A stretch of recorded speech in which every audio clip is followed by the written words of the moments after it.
The Service to the Citizen Champions of Change program is honored to celebrate its 8th year, recognizing excellence in the services provided by public servants and industry partners. These heroes work tirelessly to deliver outstanding government services to customers and employees. Tonight, we are honoring their commitment to continually improving these services, resulting in a positive impact on the public's lives. Please welcome Martha Dorris to the stage.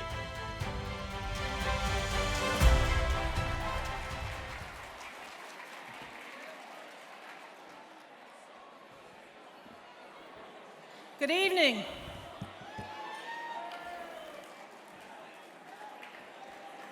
Good evening and welcome to the 2025 Service to the Citizen Awards.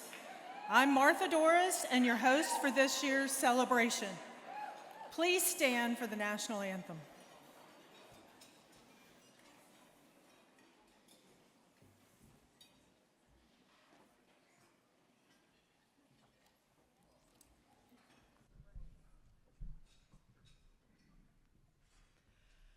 Oh, say, can you see by the dawn's early light what so proudly we hailed at the twilight's last gleaming, whose broad stripes and bright stars through the perilous fight o'er the ramparts we watched were so gallantly streaming, and the rocket's red glare, the bombs bursting in air, gave proof through the night that our flag was still there.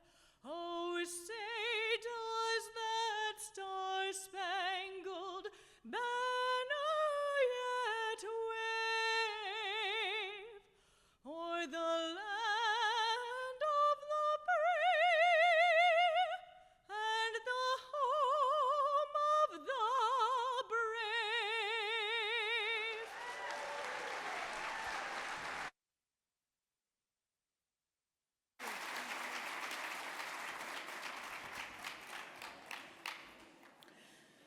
Please be seated. Thank you for joining us this evening for our 8th annual Service to the Citizen Awards. It's an honor for the Public Service Leadership Academy to host this year's celebration. As we celebrate in person, many friends, families, and award winners are participating virtually. We have listed all individuals and team award winners in the event program, which can be accessed through the QR code on the back of your menu. Winners, please take a look at the messages of congratulations from the sponsors on the program. Tonight we come together to celebrate this year's extraordinary recipients of the Service to the Citizen Awards. These recipients and honorees are being recognized for their dedication and commitment to improving the services delivered to the public and the federal workforce. Through strong collaboration across government agencies and their industry partners, we're united by a shared mission to enhance the lives of Americans by making government operations more efficient and effective. Over the past 8 years, the awards have proudly recognized more than 1,600 individuals and teams from civilian and defense agencies, as well as state and local governments. This year's winners exemplify innovation, collaboration, and the people-centered approach. By harnessing emerging technologies, leveraging data, and reimagining how services are delivered, these leaders are transforming the digital and in-person experiences that millions of Americans rely on every day. From healthcare and benefits to tax administration, law enforcement, and beyond, their efforts are making a lasting impact on the veterans, students, taxpayers, travelers, and families in need. In fact, we've captured some of the highlights of the results from all of the award winners in the cards on your table in the Did You Know? So take a look. It really highlights the accomplishments of all of the award winners. Your hard work strengthens the trust between the government, the public and government. Tonight we celebrate your remarkable achievements and your unwavering dedication to serving others. If you are a 2025 Service to the Citizen Award winner, please stand.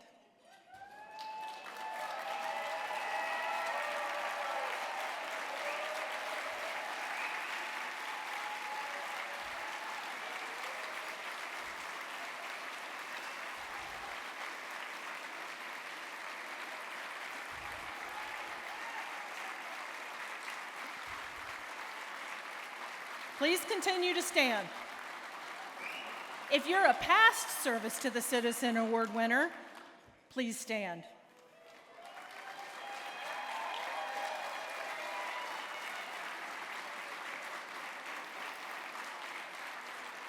Thank you for your service. For anyone attending virtually who's a present or a past winner, feel free to put a message in the chat that says, "I'm a proud Service to the Citizen Award winner." Thank you. You may be seated.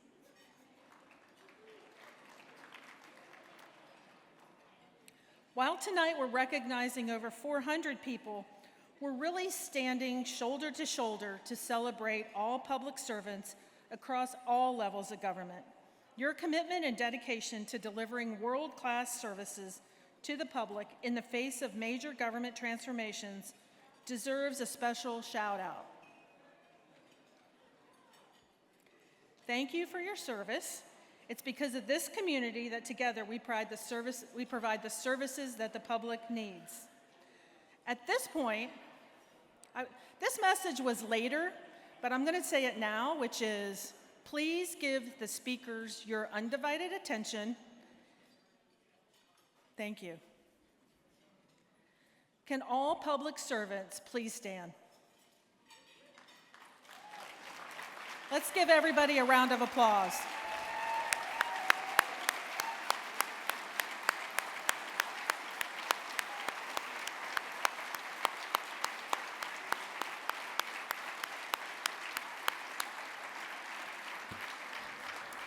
Thank everybody for your service. A few housekeeping items. Today's remarks are on the record. We're fortunate to have some media with us tonight to capture your great work. Please silence your cell phones. And as I just mentioned, please give the speakers and award winners your full attention and respect. If you need to have a conversation, take a phone call, please step out. I'd like to begin with some important thank yous. Each year, the nominations continue to spotlight the great work being accomplished, and thank you to those who have submitted nominations. Thank you to the selection committee, who are former senior government executives, for taking their valuable time to help us select the most deserving awardees. This really is a labor of love from these executives. Their dedication and commitment to these awards and ensuring that we are honoring deserving candidates is unmatched.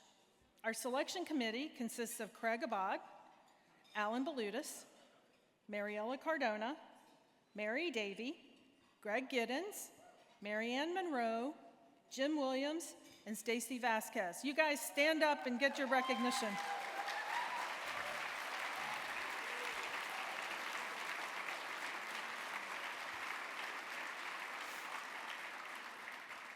The selection committee plays a critical role in these awards, not just helping to select the winners, but guiding the program and helping us get support from all of our sponsors who are here today. To all of you, thank you for your support for the Service to the Citizen Awards, attending both in person and virtually. Transition years always present a level of uncertainty, and we're proud of this year's support by all of you. Thank you to our volunteers who were here all afternoon helping us to make this place as beautiful as it is and make the experience for everybody world class.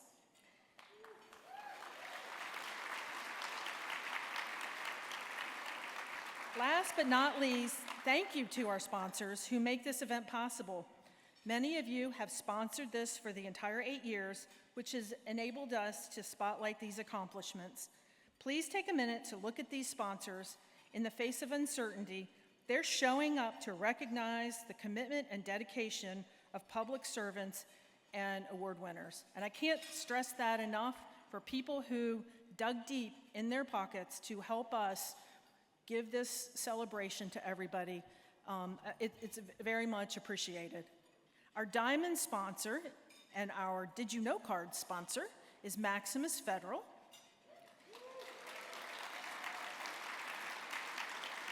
The platinum sponsor is Carasoft. The VIP reception sponsor upstairs was Deloitte. The main reception was Censure, a teleperformance company. Thank you. Our Champions of Change sponsor is Granicus. Gold sponsors are Accenture Federal, Adobe, Carasoft, IBM, Maximus, Medallia, NTT Data, Qualtrics, and Technical Ascent.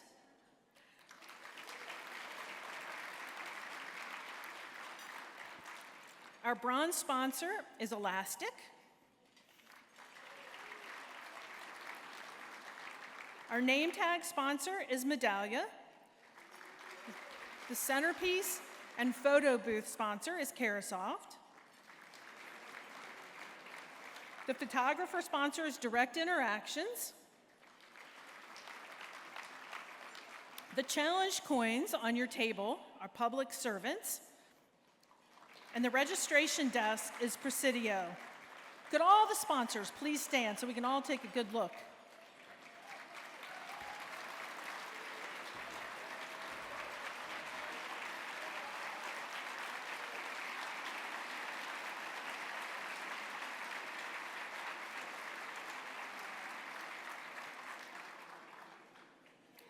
If you're tweeting from today's event, please use hashtag STTC Awards. And for those of you who are virtual, please feel free to use the chat to congratulate the winners. As we reflect on this time of year, it's a perfect moment to recognize the profound honor of serving in the public sector.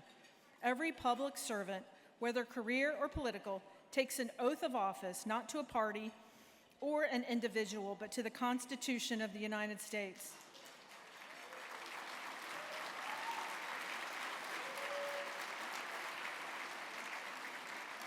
They commit to a cause greater than themselves, embracing a role that often is unparalleled fulfillment.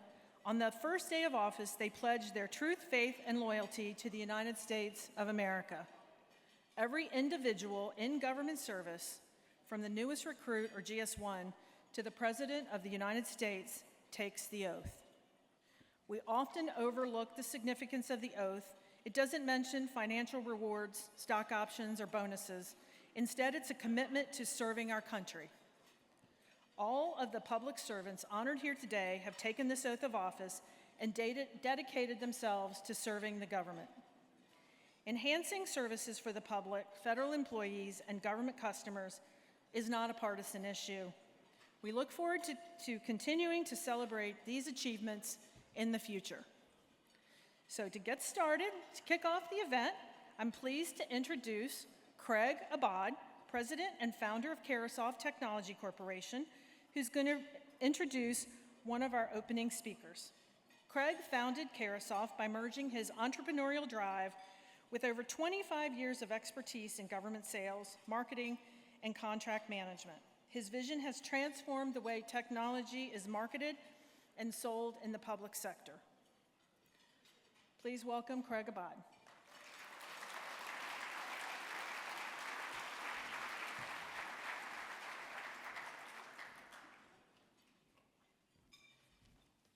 Martha, thank you.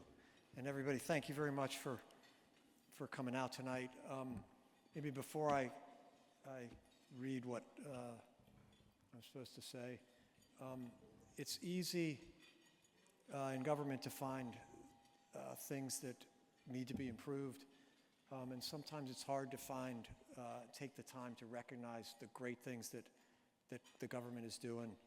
And Martha, for the last 8 years, has put her heart and soul into this event. And Martha, we're just proud to be part of it. So great job.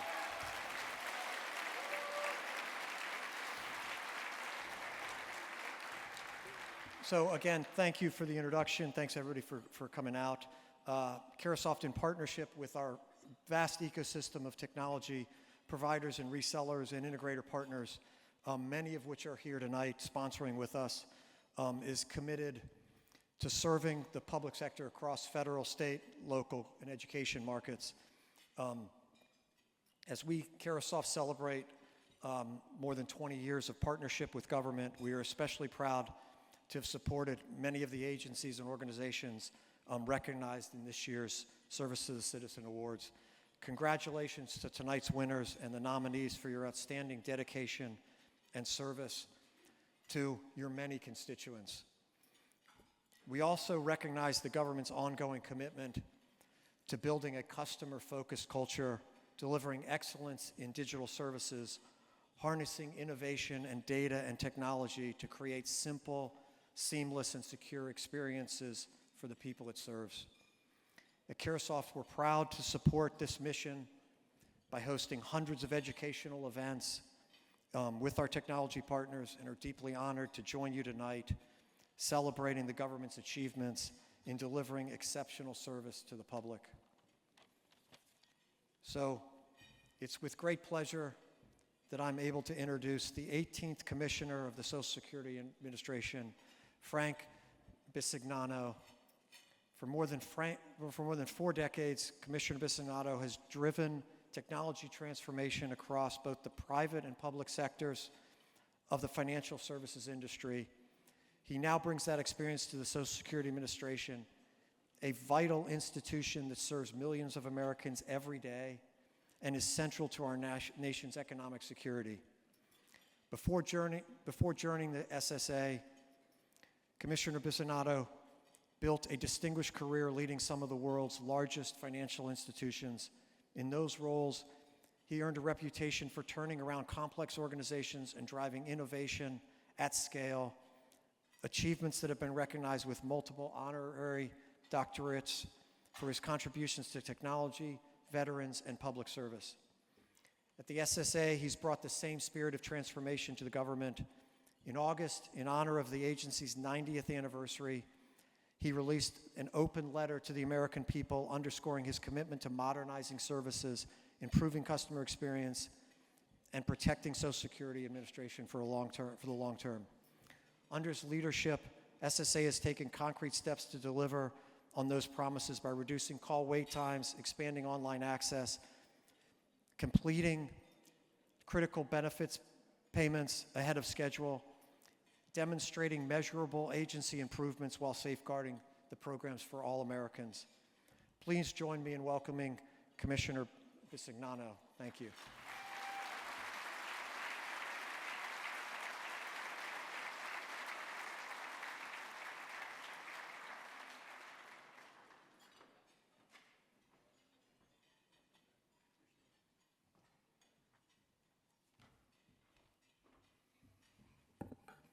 As I said, grateful for the kind introduction. Thank you very, very much.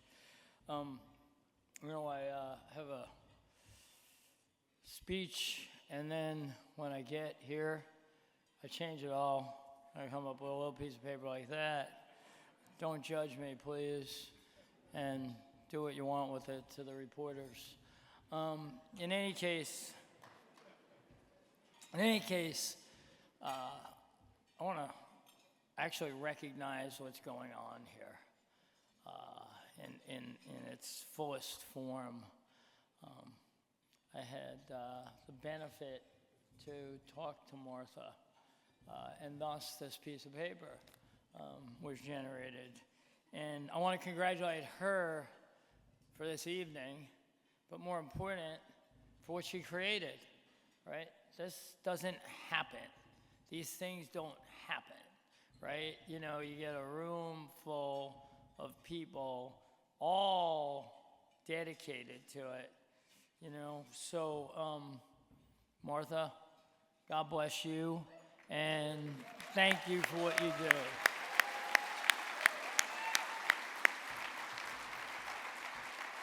And that kind of gets to the topic of public service. You know,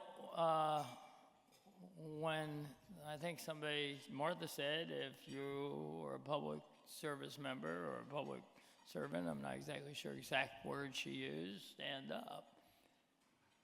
I was actually surprised, and this isn't a negative, but surprised at how many people weren't, right? I don't know what thought I had in my head that caused me not to recognize maybe more than half the room would not stand up.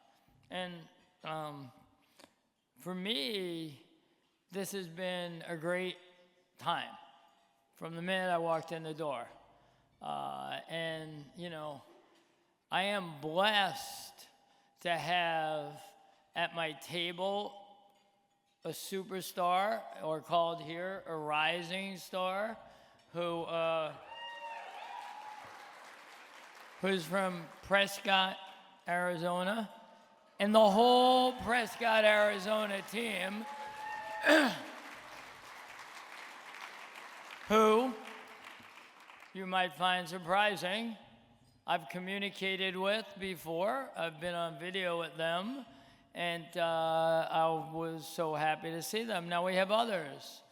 We have others, you know, including somebody who worked right beside me and works beside us in the agency and is a huge contributor, Dustin Brown. You know, so the SSA, so because we had so many people coming, I didn't realize, you know, we did actually until I got focused on it. That was before these notes, by the way, because I knew I made a commitment to Prescott I would be here this evening. And it's just a reminder, and I like to tell people that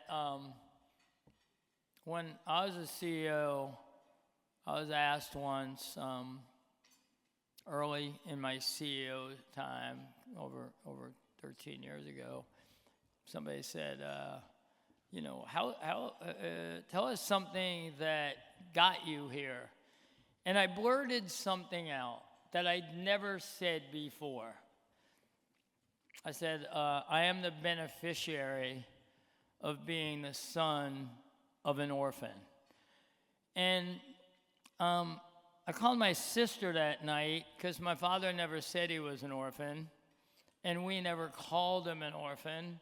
We only talked about the fact his parents died by the time he was 9.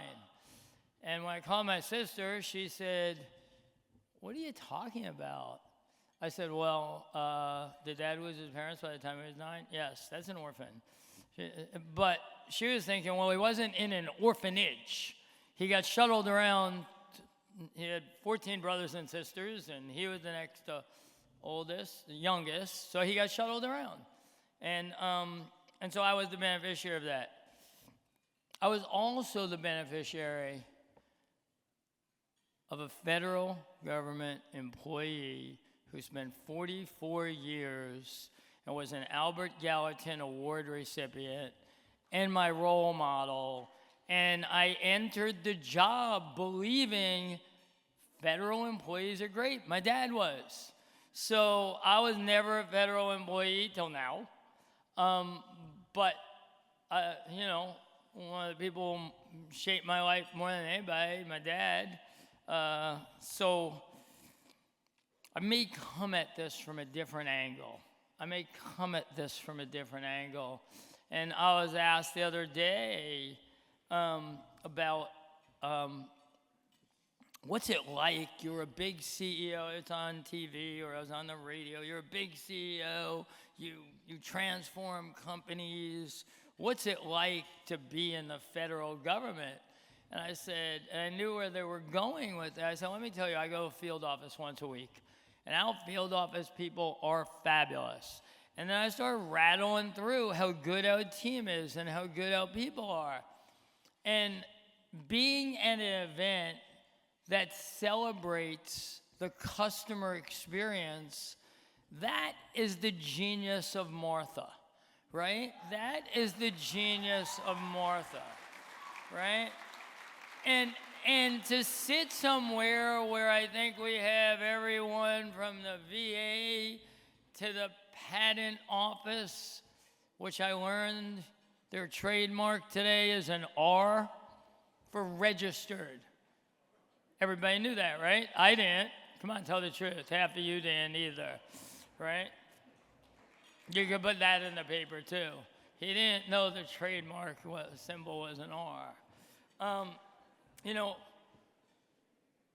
we all are in an unbelievable position to help the country and help the people of the country every day. And the customer experience is changing. I'm going to ask everybody to do me a favor. Were they supposed to silence their phones, the people? Can you all show, everybody who had, let's just do it this way. Everybody who has a cell phone, raise your hand. If you have a cell phone. Huh. So what revolution are we in? The technology revolution, right? We at SSA talk about having 200 million digital users. That's a bold goal for next year. But what you hear tonight will be all about transformation of the client experience from every group. And I love the fact that, I hope I have this right, that retired federal employees are the judges. Do I have that right? That's their time and energy. And who's better to be the judges? And then we have nominees, right? A lot of effort goes into this system, and I think it's high motivation for the orgs, right? And so, you know, let's remember what we're doing here. We're celebrating good work for the American public so they could have a better client experience.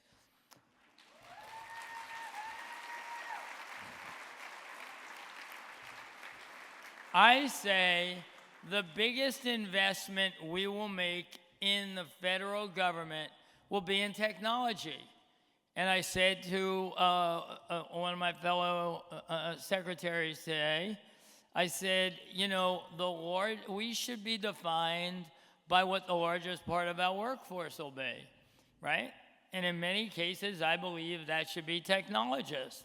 That won't be true in every one of these, but what we're gonna do across the board, and you could see the myriad of awards here and the myriad of orgs and how much tech can drive the agenda. So I know that at SSA, but I know that that will be an overriding theme as we go through the evening. I think that, yes, I could attest to you. We have made a lot of progress in a short period of time. And I can attest to you, we will make a ton more progress every day. And so the opportunities across us is large. The fact that Martha has created something to recognize it is outstanding. The part that sponsors come together and are motivated by this is really an art to itself. And so, I do appreciate all your time here. I'm now at the overtime, so the list is out the window. God bless America. Thank you for what you do. Thank you.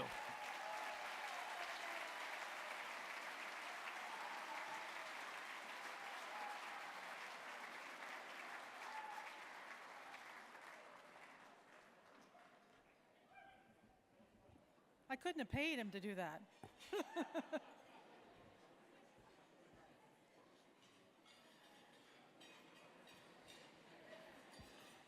It's now my honor to introduce Dr. Lynda Davis, the Chief Veteran Experience Officer at the VA, to give us her remarks.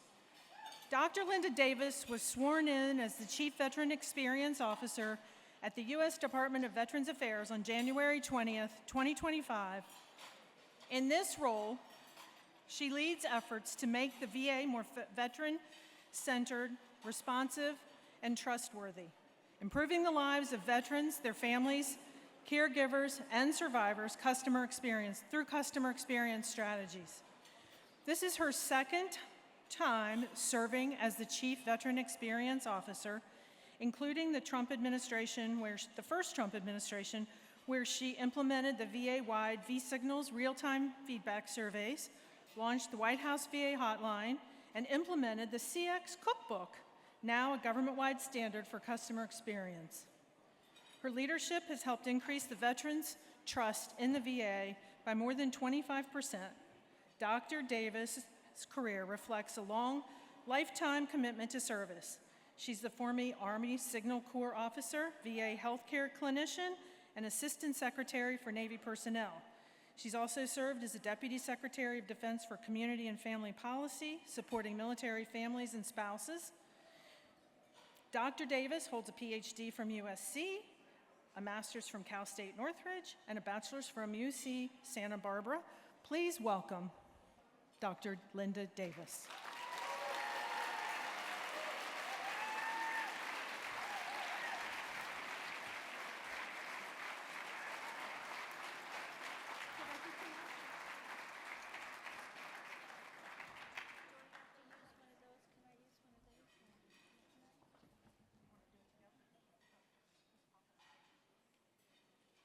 Does this work? Oh, God.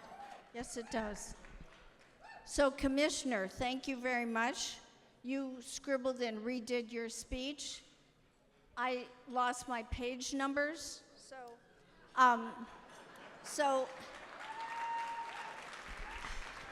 and Martha, thank you so much. I feel so old. I feel so old, but so grateful. So it is my second time at the Veteran Experience Office. All of you know it, because you all know our chief cook, Barbara, and the rest. Yeah. Thank you. I had the incredible opportunity to crawl out of semi-retirement, and the president and the secretary asked me to come back to this job. Who would not? The best team, the best mission, next to the ones that you all have. We're all in this together. And just a little bit about my journey and why I came into government in the first place. At a very young age, I was doing my clinical internship at the VA decades ago when my peers were coming back from Vietnam, and they were a mess. They were physically, psychologically, socially, really a mess. A lot of drugs, a lot of addictions, and they were isolated. And I looked at that, I said, that's wrong. And then I had the opportunity to work down in the inner city of LA, and I worked with people who were being deinstitutionalized, and they were able to go back into the city. The only thing we did was give them a pill, and we said, go live a good life. And that, I said, that's not right. That's not how you do it. That's wrong. And instead of fretting over the problem, just like each of you, I said, how can I be part of the solution? And for me, that answer came from government. It's odd because we hear so much about government being the problem. I have never found a place that I can have as big an impact with the best team that is so dedicated as I have in government. And that's why, as Martha said, I keep coming back and back and back again. So just very quickly, congratulations to everybody. You know, this,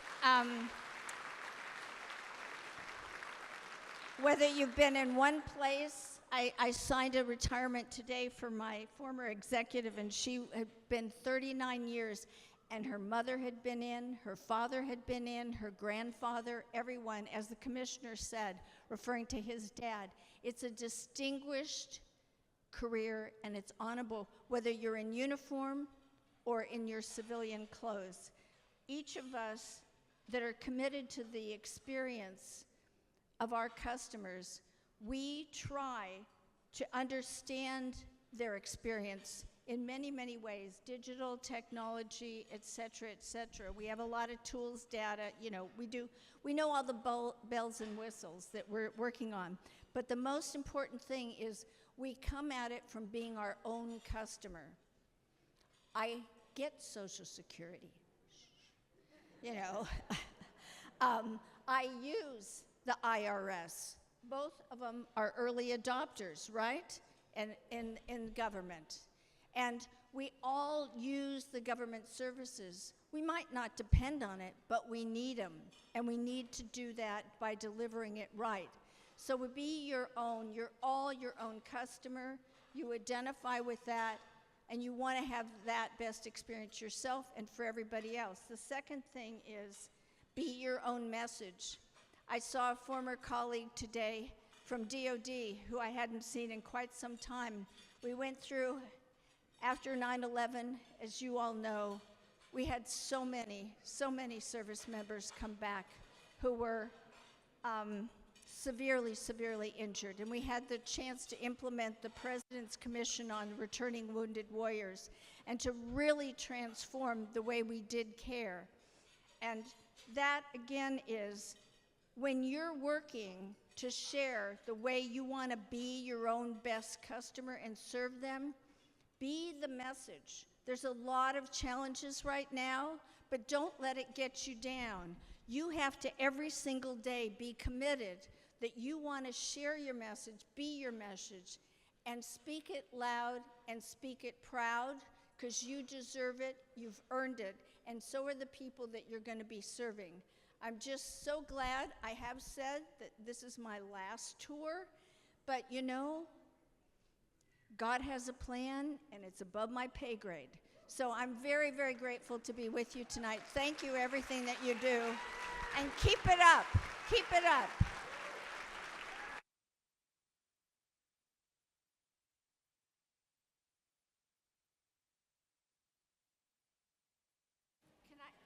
Can I double dip? I'm sorry. If you are serving a veteran or you have a veteran in your family, I'm sorry, Martha, that needs some assistance, VEO communications.gov or at va.gov. Those people over there will help you. That's...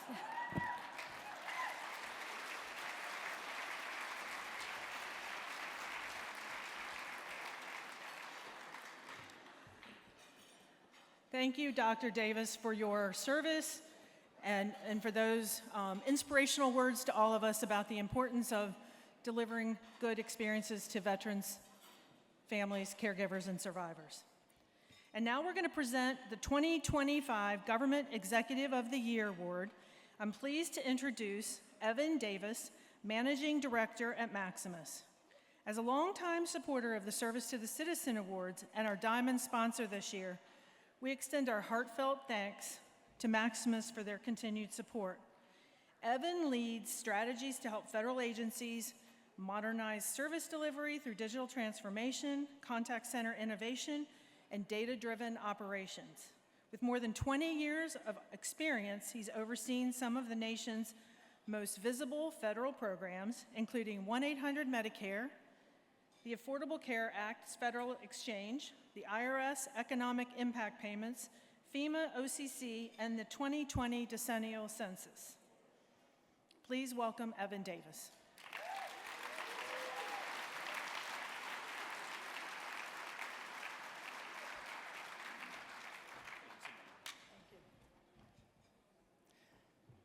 Thank you, Martha.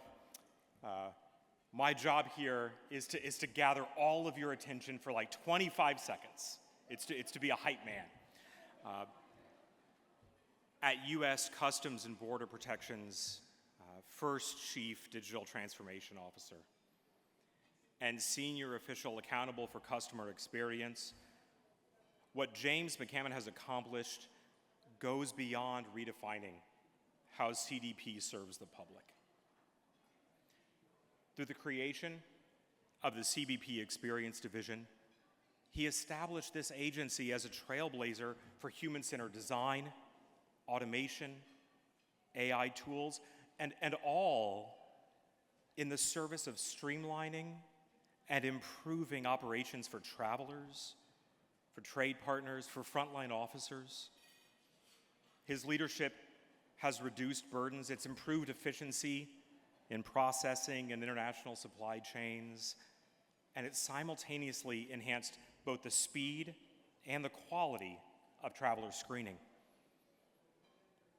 Importantly, especially here in this room, by embedding customer experience into CBP's national security mission, James has shown that efficiency, quality, and security are not antithetical. They can go hand in hand in service to our people. A man whose career defines service to the citizen. Please all help me welcome to the stage your 2025 Government Executive of the Year, James McCament.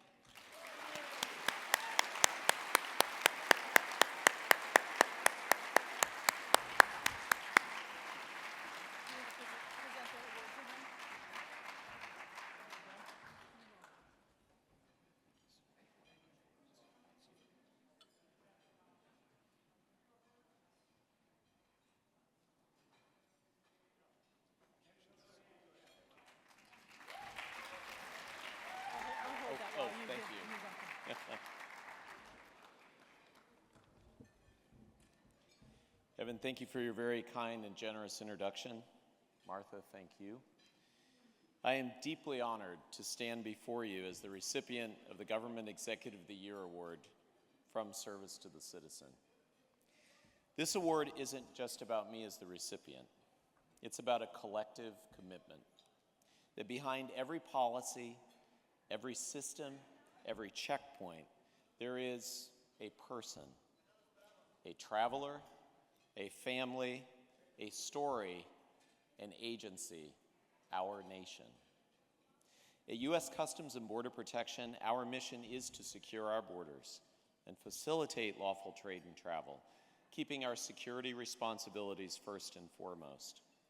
So to be recognized by an organization that champions public service and elevates the voice of those working to improve the lives of everyday Americans is both humbling and incredibly energizing. Within CBP and CBP Experience, we are proud to say that our mission is to secure our borders, but also to see complexity not as a barrier, but as an invitation to innovate. It means asking not just what's the policy, but what's the experience? That intentional difference, the deliberate choice to lead with both precision and compassion, has shaped our decision-making in this space.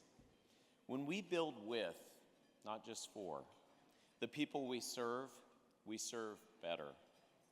And at CBP, we have learned that streamlining the complexities of our systems and our processes is complementary with our security mission. Reducing operational burdens enables our employees to focus more time and attention on their most mission-critical tasks. And for our citizens, we have worked hard to reduce those wait times, provide greater transparency, and made it easier for people to get what they need when they need it. Implementing customer experience practices in an agency as large as CBP's is not a solo act. It's a symphony, and it's a large one. So I want to thank our extraordinary teams across all of CBP, at the headquarters and at the field and our hundreds of locations, some of which are represented here tonight. From frontline operations to the most cutting-edge digital services, all who lean heavily into this work with dedication and creativity. They didn't just ask, how do we comply? Instead, they also asked, how do we connect? And that shift in mindset has made all the difference. We've listened to travelers, importers, customs brokers, shippers, and others, mapped their journeys carefully, and then redesigned the touch points, the websites, and the interaction points with our agencies. We have also, as one of the oldest agencies in the federal government, assessed our legacy processes and systems, and then reimagined what service looks like in a high-stakes, law enforcement, never-ending environment.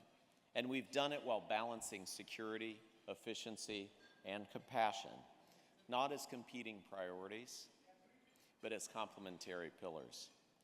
So I want to acknowledge Martha and the Service to the Citizen organization and the broader community that you have helped develop, shape, and promote. Your advocacy and innovation and your relentless optimism, which is a great point to join together, relentless optimism have helped us see what's possible. You remind us that public service is not just about transactions. It's about people and about trust. And thank you.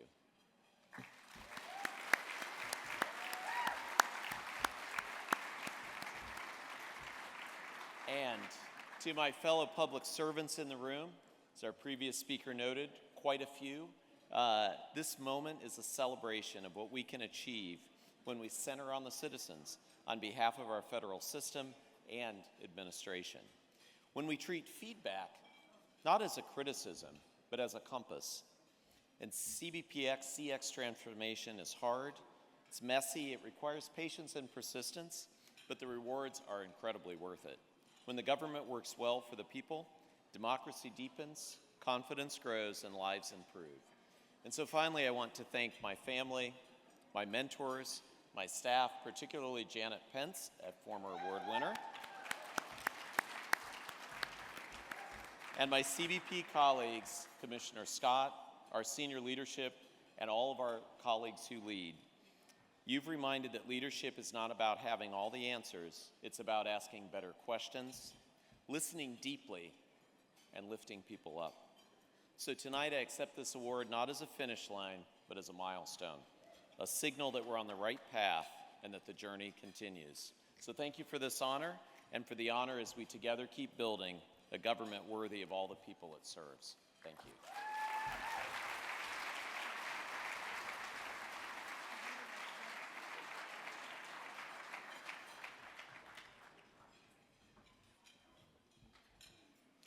Thank you, James, for your dedication and commitment to the Department of Homeland Security and its mission. Your support for CBP's customer experience and digital services efforts have really ensured success across the agency. Our goal is to celebrate each winner's unique programs and successes. Beyond today's programs, we invite you to the Service to the Citizen website to explore the stories behind each of the award recipients. At this time, enjoy your dinner, and we'll see you in about 20 minutes. At this time, I'm pleased to introduce Angy Peterson, Vice President of Experience Services at Granicus, to kick off the award winners. Angy Peterson is the Vice President of Experience Services, where she helps government agencies strengthen communications and customer experience.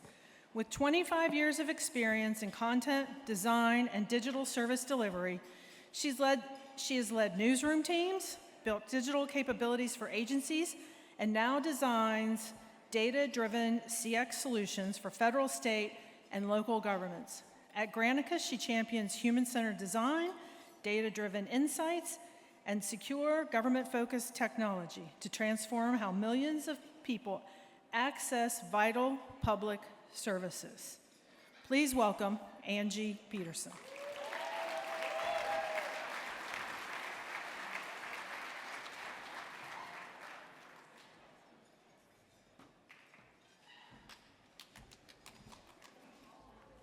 Thank you, Martha. Put this up a little. Don't be sorry. I'm sorry, tall. Hello, everyone. I want to just echo everyone else's remarks. It's always such a privilege and an honor to see Martha's vision and commitment to service and to this community realized and come to life. And I really appreciate being here. Thank you, Martha. Yeah. So I am excited to be here tonight for a few different reasons, 3 of them in particular. One, this is such a kind-hearted, passionate, and humble community, and coming together and hearing your stories of public service fills my cup every year. 2, I am really happy to share this evening with our amazing partners from the Veterans Affairs for a project we've been working on together. My father is a Marine veteran. My twin brother is a retired Air Force pilot. My mother has 8 brothers, all of whom served. So, thank you, Dr. Davis. The VA mission is personal for me and for my family and for millions of American families, and it's truly an honor to be here to celebrate with them tonight.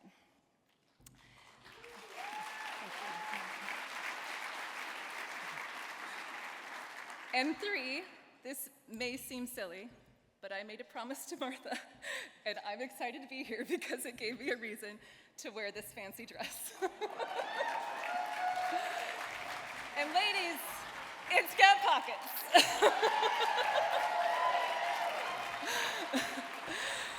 It's funny that putting pockets on dresses never fails to delight me.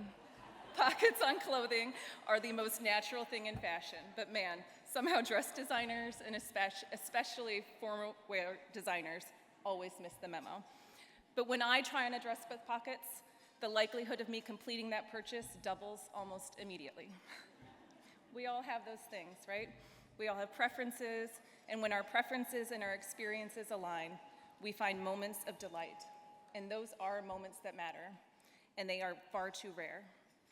It doesn't matter if that alignment is physical, like with my pockets, or virtual, like when my online shopping cart sends me a reminder that the matching shoes are still waiting to go by.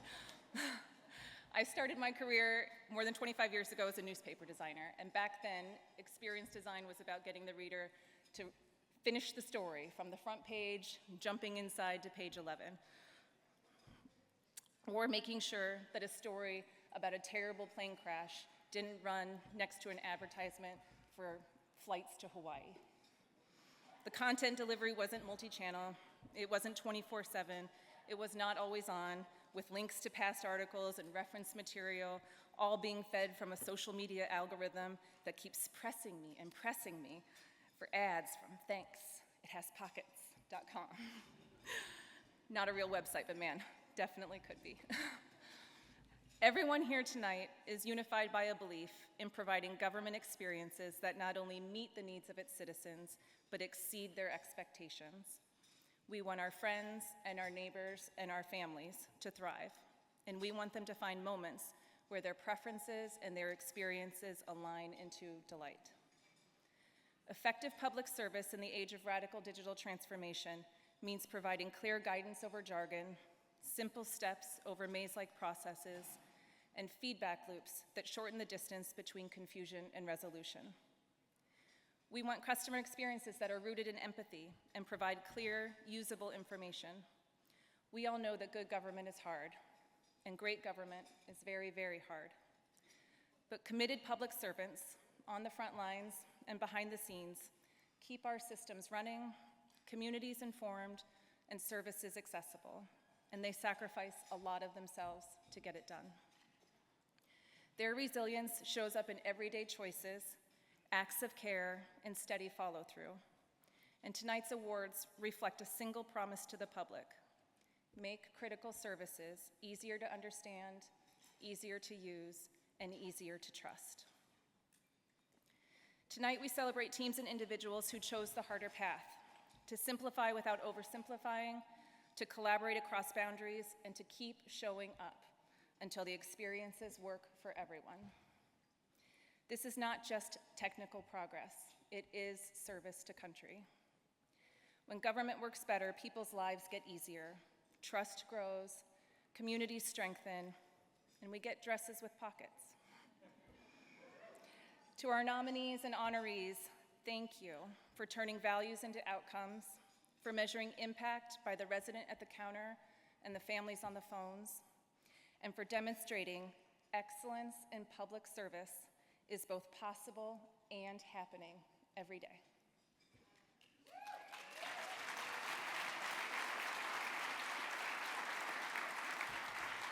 So please join me and Martha in recognizing the finalists and the example they set for us all. Thank you very much. Thank you, Martha.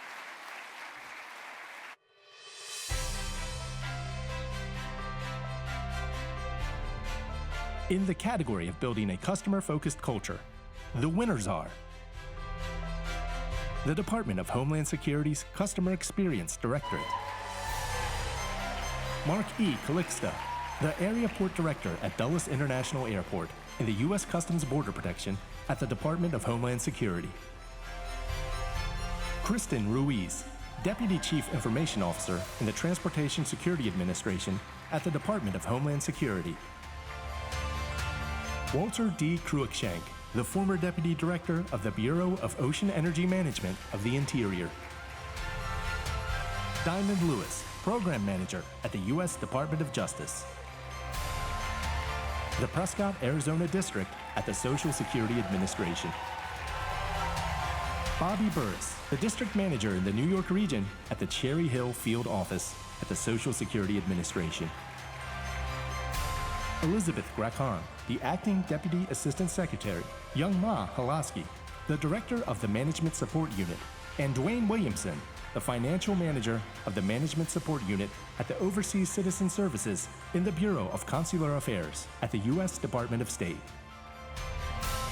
Disbursing and Debt Management Post-Payment Division at the Bureau of Fiscal Service at the U.S. Department of the Treasury. The Central Maryland Regional Veterans Treatment Court at the U.S. Department of Veterans Affairs. The Bureau of Child Support Enforcement in the state of Pennsylvania. The Human Service MedQuest Division in the state of Hawaii. Katarzyna Sidlecki, former Chief Technologist and Design Strategist at Booz Allen Hamilton. Rishi Vajpayee, the Vice President of Federal Civilian at Qualtrics. Eris McCautry Gill, a Managing Director at Deloitte. Congratulations. Will these winners please stand to be recognized?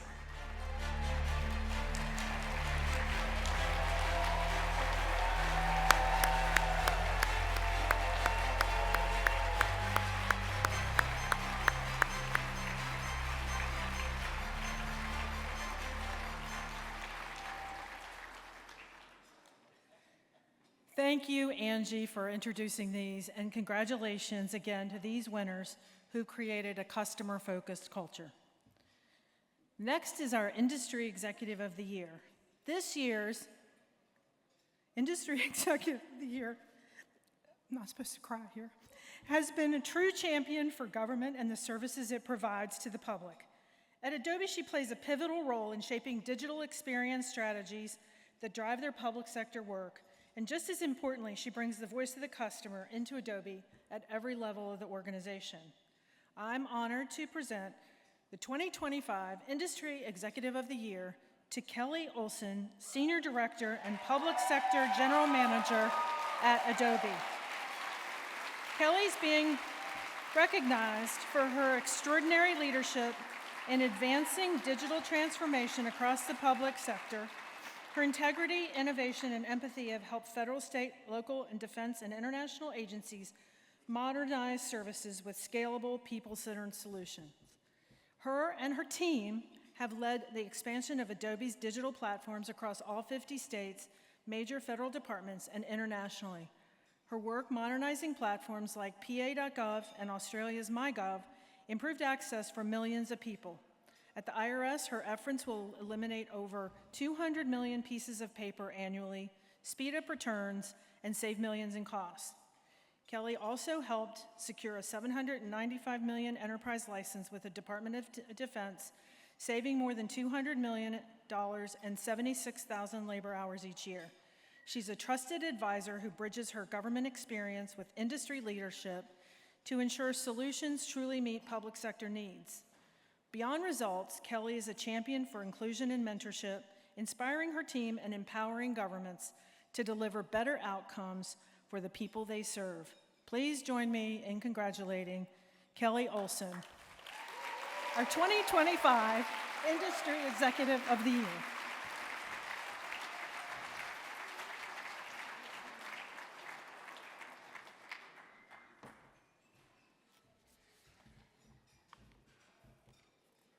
Wow. Thank you, Martha. And good evening, everyone. I'm just so thankful to be here. Service to the citizen is truly the highest calling of our work. Tonight, I am just so deeply honored and truly humbled to be recognized for it alongside my team. So many dedicated public servants in this room and so many inspiring change makers. For me, this journey began in 2010 when I was given the extraordinary opportunity to serve in government.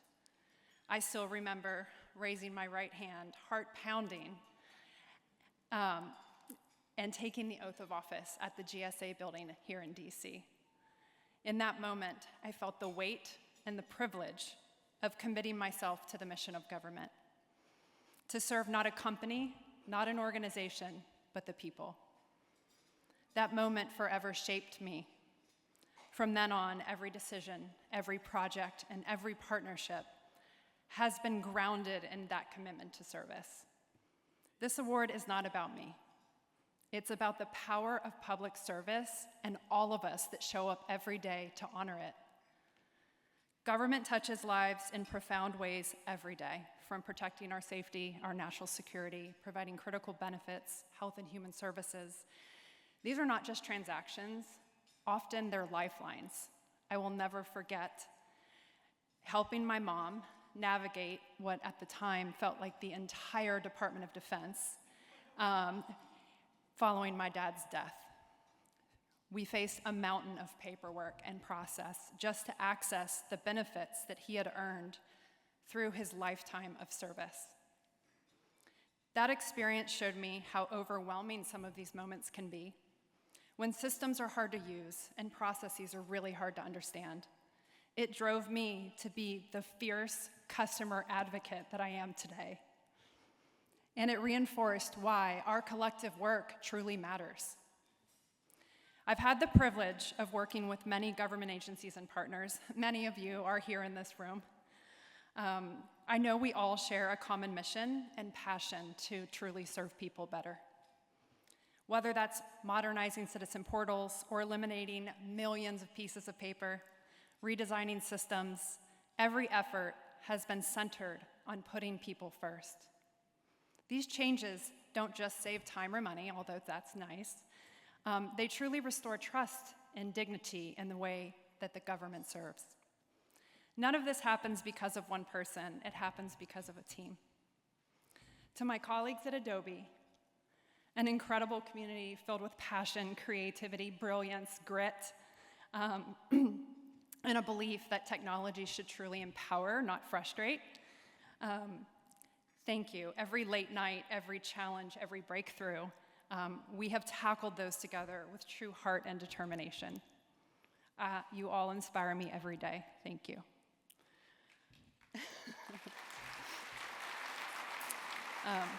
I also want to recognize the incredible public servants that I've had the privilege to collaborate with and truly learn from. Honestly, you are the true heroes who bring empathy, dedication, and ingenuity to serving the American people. Your passion and your voices remind me why this mission is sacred. There's a quote that I've always held close: "We rise by lifting others." That is the essence of public service, and it is the spirit that I believe drives and connects this entire community.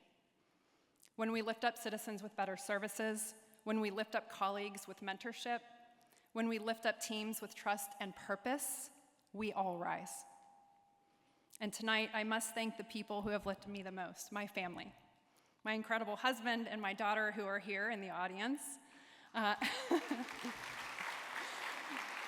my son, who we just moved into college last weekend, and my mom, who's watching online. So thank you so much for your love, encouragement, patience, and you're my foundation, and I share this honor with you.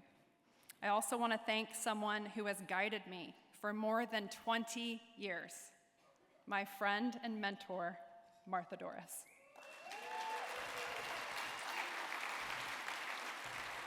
Martha, your vision, your leadership, and your belief in me have shaped my path and strengthened my resilience. By creating this platform and these awards, you've given all of us the opportunity to honor what truly matters. I am forever grateful for your guidance and for your example. So, as I think back to that day in 2010, I feel the same sense of honor and responsibility now as I did then. That oath didn't end when I left government a few years ago. It continues to guide me today. Whether I'm inside of government or in partnership with it, I remain committed solely to this mission. Because in the end, service to the citizen is service to us all, and together we all rise. Thank you. Thank you to the judges for believing in me, and thank you to all of the awardees.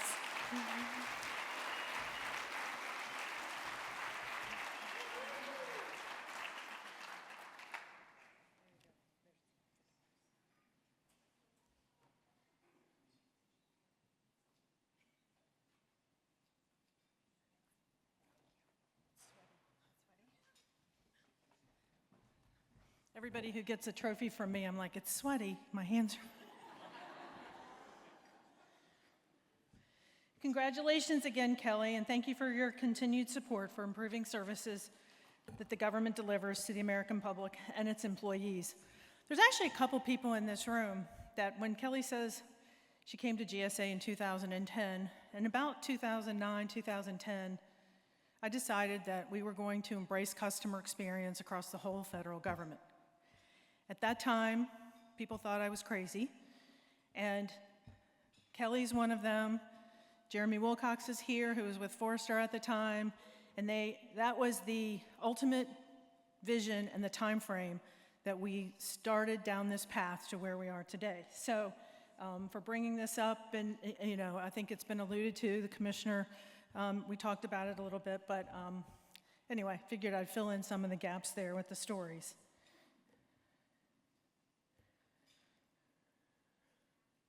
I think we're going to see some more videos.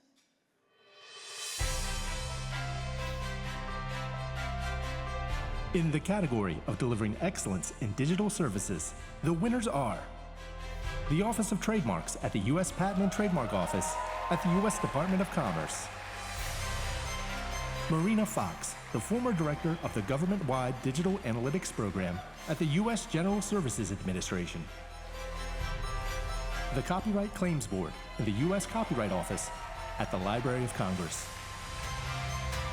A department-wide collaboration in the U.S. Department of Housing and Urban Development.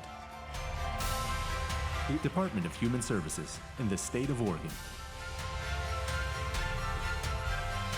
The Customer Experience Team at the White House Office of Management and Budget. Luis Coronado, the former Chief Information Officer at the Bureau of Consular Affairs in the U.S. Department of State. Jeff Walsh, the Program Manager for Digital Identity at the Social Security Administration. The Slam the Scam Team at the Social Security Administration. Bernard Richburg, the Product Development Specialist at the Office of Online Services in the Internal Revenue Service at the U.S. Department of the Treasury. James Pearson, IT Director at the Tennessee Department of Human Services Child Care. TennCare Long-Term Services and Supports at the State of Tennessee. The Cabinet for Health and Family Services in the Office of Application Technology Services in the State of Kentucky. Brianna Pardo, the Executive Director at the Office of Digital Experience in the Commonwealth of Pennsylvania. Miriam Patrocinio, Chief Data Officer in the North Carolina Department of Environmental Quality. Mathew Kunkel, the Records Program Manager at the City of Georgetown, Texas. Congratulations. Will these winners please stand to be recognized?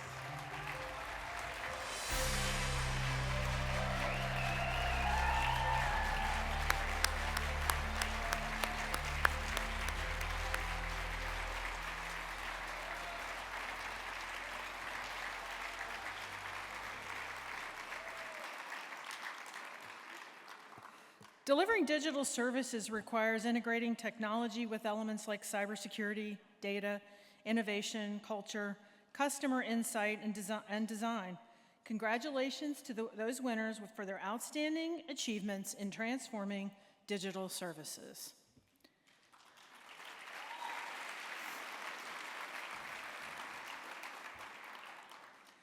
All of these awards are truly inspiring, but I have a special appreciation for the CX Trailblazer Award.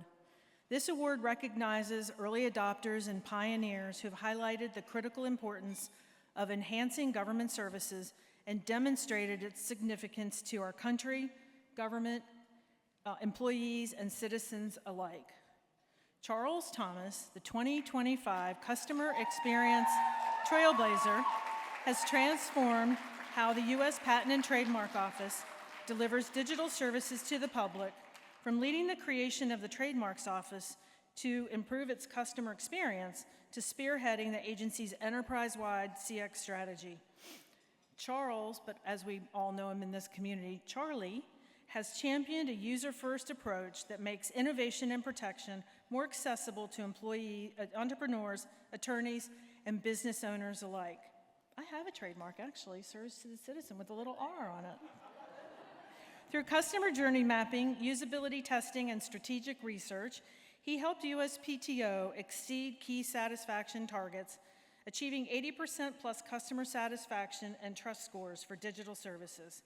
He also led the development and launch of the Trademark Center, a modernized platform that simplifies trademark applications for over 500,000 users annually. Thanks to Charlie's leadership, USPTO has set a new standard for human-centered government design, ensuring every customer, whether a solo entrepreneur or legal expert, can access clear, efficient, and trustworthy trademark services. Please join me in welcoming Charlie Thomas.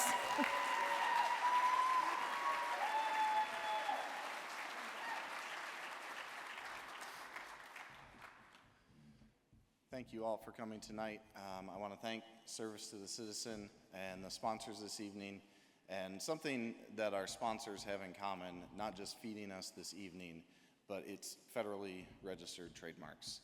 And even though mine is a little shinier, the Circle R that was mentioned earlier, you all are all wearing at least one, probably several Circle Rs. Just look at the name tag, it's right there, Service to the Citizen.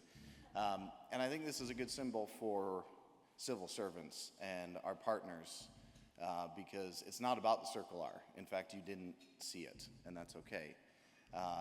As public servants, it's not about who we are, the work we do, but rather the constituents, the patients, the customers that we serve. And so I'm just very grateful and encouraged by this award this evening and this night. And I know we are going through a season where it's easy to I didn't cry when I practiced this. Easy to access discouragement, and I know I am feeling more motivated than ever to continue to find ways to improve service delivery to customers.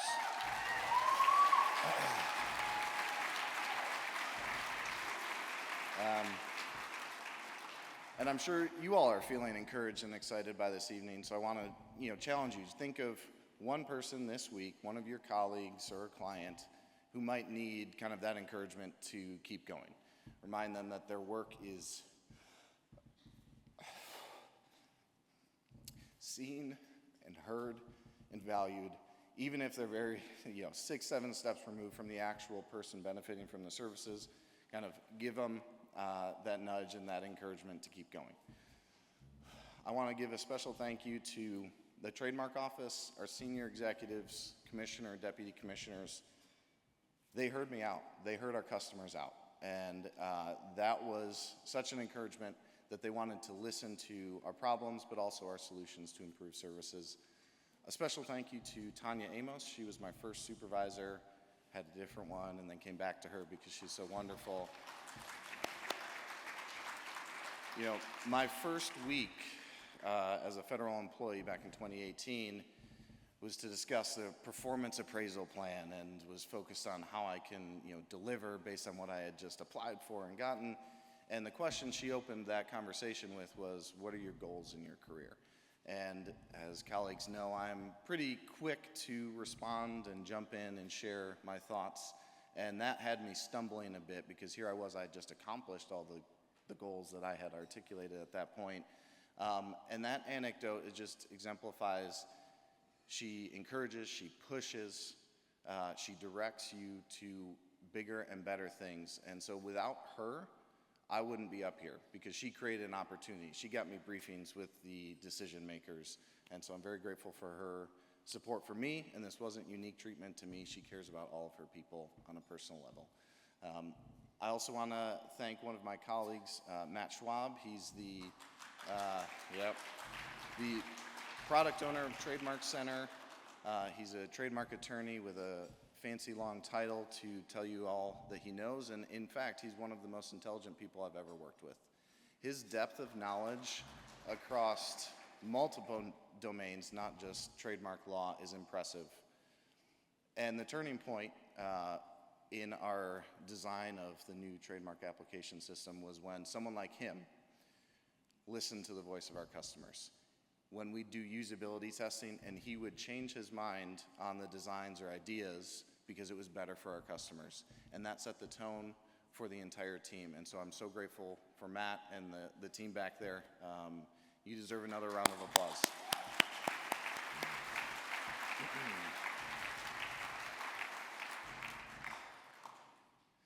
This is the part where I cried even when I practiced. I want to thank my wife, Laura.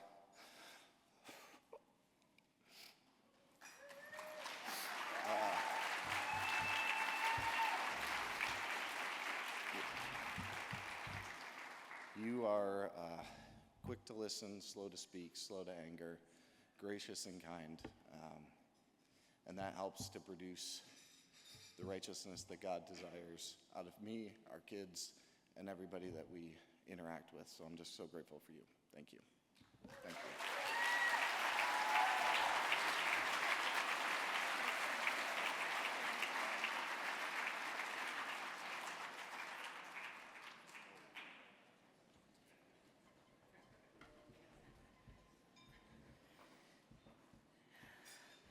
Please join me again in congratulating Charlie Thomas.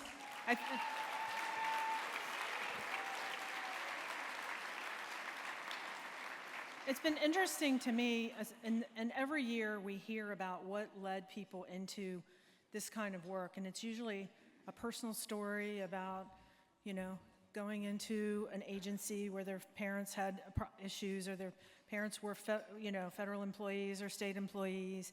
And I think we've seen here today that it's really emotional for everybody, first of all, to be here together as a community of people who are trying to make the lives of Americans better every day, but also just to hear everybody's stories from the commissioner. I mean, I was really surprised at all the places that really led him to public service. And so Dr. Davis, the same thing, it brings all of us together with a true mission and heart to make the lives better for everybody we serve. So off script, but from the heart, I guess. At this point, we are going for our last round of videos.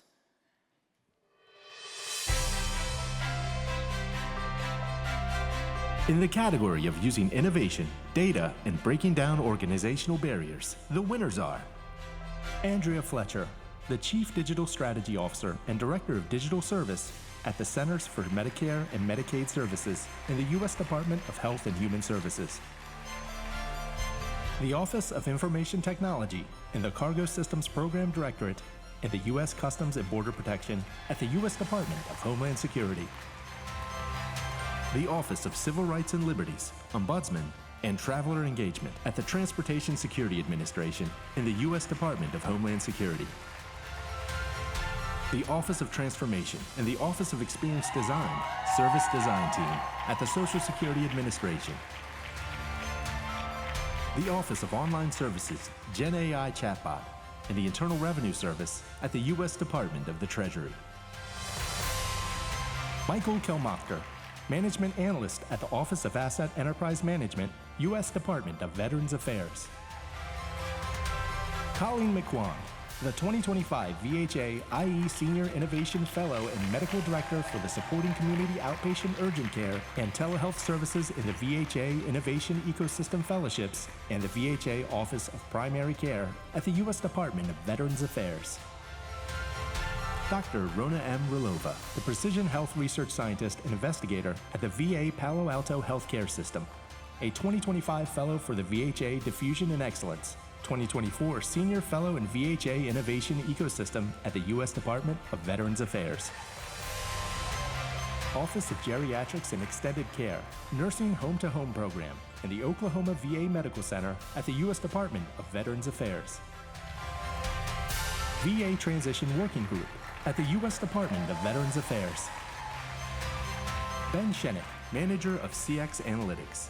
Cassie Alexander, Client Experience Analyst, and Anna Kapolka, Data Analyst at the Allegheny County Department of Human Services. Congratulations!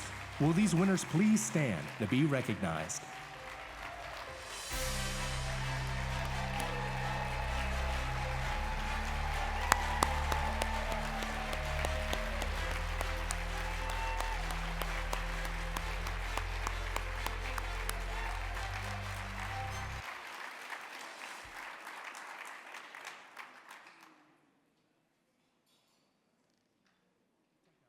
To deliver simple, seamless, and secure services, the winners are the U.S. Citizenship and Immigration Services at the U.S. Department of Homeland Security. Jerry V. Bell, the District Manager at the Orlando Social Security Card Center at the Social Security Administration. The Office of Health Information Technology and Electronic Policy and the Office of Disability Policy at the Social Security Administration. Kira D. Prin, the Product Development Specialist in the Office of Online Services in the Internal Revenue Service at the U.S. Department of the Treasury. Meredith Josephs, the Executive Director of Connected Health at the Office of Connected Care in the Veterans Health Administration at the U.S. Department of Veterans Affairs. Jorge Cardenas, the Chief Information Officer in the City of Brownsville, Texas. Hariharan Murthy, Managing Director at Deloitte Consulting and Health and Human Services Leader for the State of Michigan. Bob Gorley, Co-Founder and CTO at UDA LLC. Congratulations. Will these winners please stand to be recognized?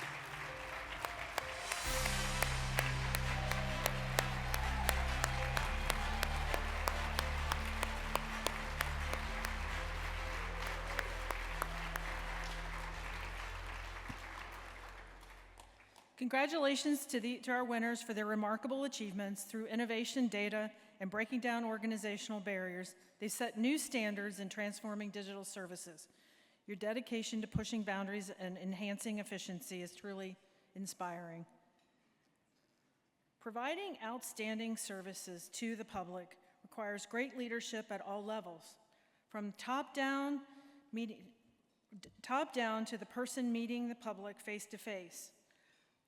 Our rising star has committed herself to finding ways to ensure that the Social Security office in Prescott, Arizona is not just meets the needs of its customers, but works to exceed their expectations whenever they call or visit the SSA office. So we might all have to go to the Prescott, Arizona office, you know. I've personally witnessed her efforts to support the workers within the field office through her leadership at the office, district, and headquarters. She literally doesn't take no for an answer. Please join me in congratulating Laura Walker, Claims Specialist in the Prescott, Arizona Field Office of the Social Security Administration.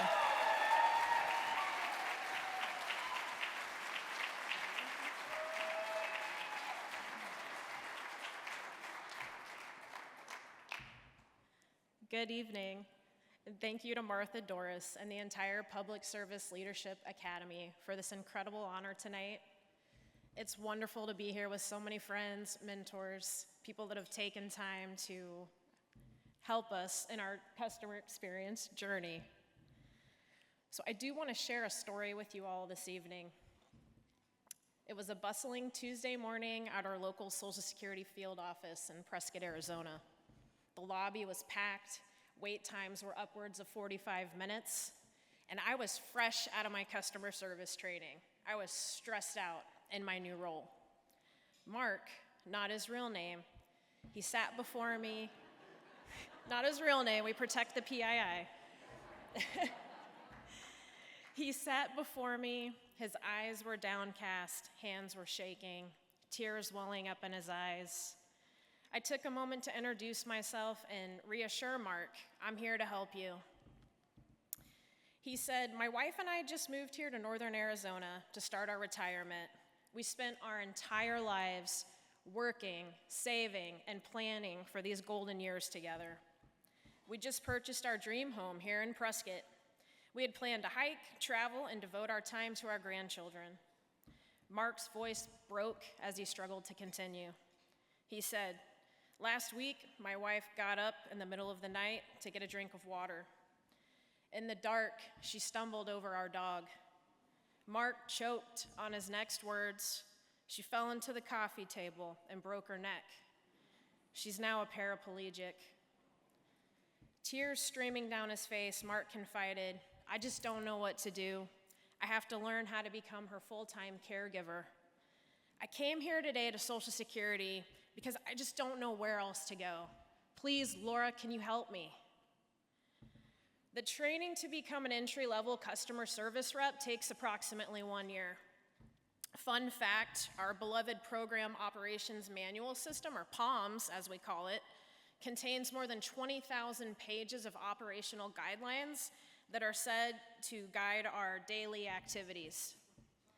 Employee performance and congressional appropriations are largely measured by transaction counts met, such as the number of new applications we take, the volume of phone calls and visitors screened, and the quantity of work reviews or benefit redeterminations completed.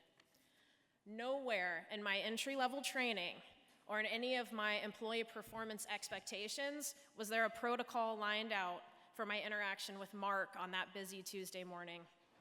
The fact of the matter was, there was absolutely nothing inside the traditional Social Security purview that could be done for Mark. He and his wife were already receiving retirement and Medicare, and unfortunately, Mark's wife was already past the age to file for disability benefits. Completely humbled by this interaction as, let's face it, this type of senseless tragedy could impact any one of us here in this room tonight. I knew I had to take a different approach with Mark. I put myself squarely in his shoes. I didn't tell him, there's nothing that Social Security can do for you, Mark. I didn't tell him, hey, you've come to the wrong place. Instead, I did inform him of the Arizona Long-Term Care Program administered by the state that provides coverage for those that require nursing-level care. And I shared that the state provided training for family members to become paid caregivers. I let him know about the state's hotline and the website where he could get that application process started that very same day. And I knew in that moment that advocating for Mark was my job. That day and every day afterwards, I focused on what truly matters in any government interaction, and that's to produce favorable outcomes for the public we all serve. And you know what?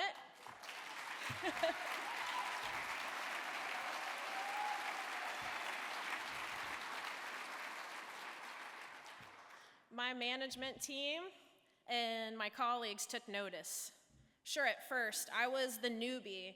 She took too long in interviews, and yes, I was even labeled as being too customer service friendly.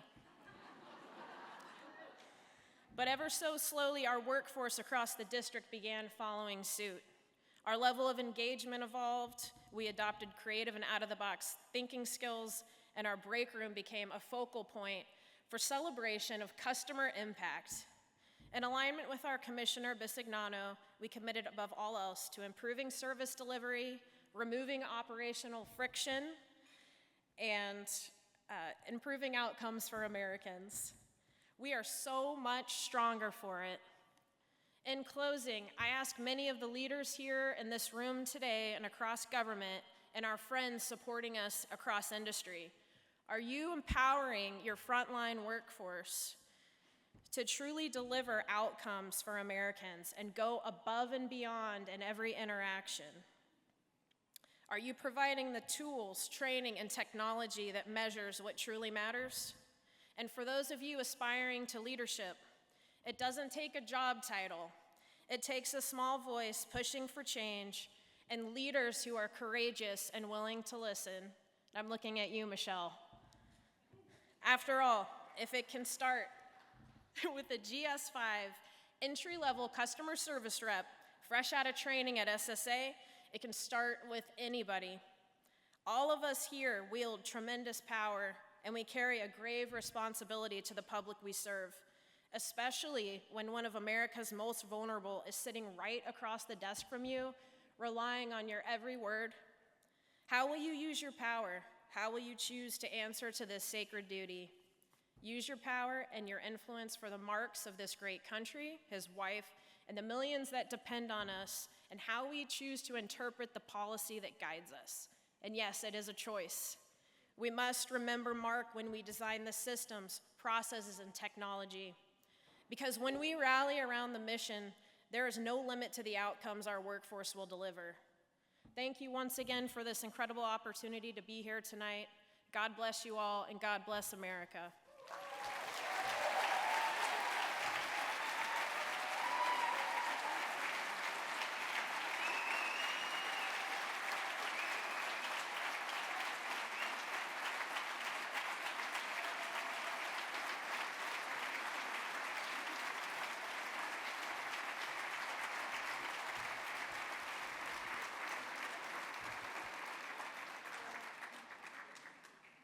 I think there's no doubt of how much Laura deserves to be the rising star. I've only recently met her in the past several years, and when I said she doesn't take no for an answer, and she called out Michelle, which the whole Prescott, Arizona team here tonight, they're really leading the field offices within the Social Security Administration in pushing the envelope in, moving.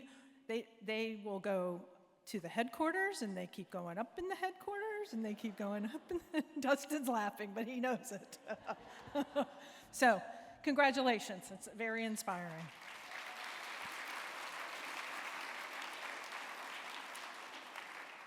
For our next award, for the first time, we're recognizing 2 Lifetime Achievement Awards. It's my honor to recognize Mathew Silverman, Chief Deputy U.S. Marshal for the District of Maryland and National President of the Federal Law Enforcement Officers Association, as one of our 2025 Lifetime Achievement Award winners for more than 2 decades of dedicated service to public safety, national security, and his community. You need to watch his video if you haven't seen it on the website. It's pretty cool. As Chief Deputy, he oversees critical operations, judicial security, fugitive apprehension, and threat assessments while leading more than 200 personnel across 12 facilities. He's known for his strategic leadership, operational excellence, and ability to build partnerships that combat violent crime and strengthen public trust. Chief Silverman also founded the Silver Shield, a nationally recognized initiative that reduces gang activity and removes illegal firearms and drugs from our neighborhoods. Through his Rising Stars mentorship program and longstanding support of youth organizations, he's made a lasting difference in the lives of at-risk youth. His leadership has been critical during national crisis, from serving as a team lead during the January 6th Capitol insurrection to guiding emergency response efforts during the COVID-19 pandemic. As the national president of the Federal Law Enforcement Officers Association, which represents more than 35,000 officers nationwide, he successfully advocates for stronger benefits and mental health support. A lifelong public servant, also a city council member, volunteer firefighter, and mentor, Chief Silverman's legacy is one of integrity, service, and compassion. He's made our communities safer, government stronger, and public trust more resilient. Please join me in congratulating Chief Mathew Silverman.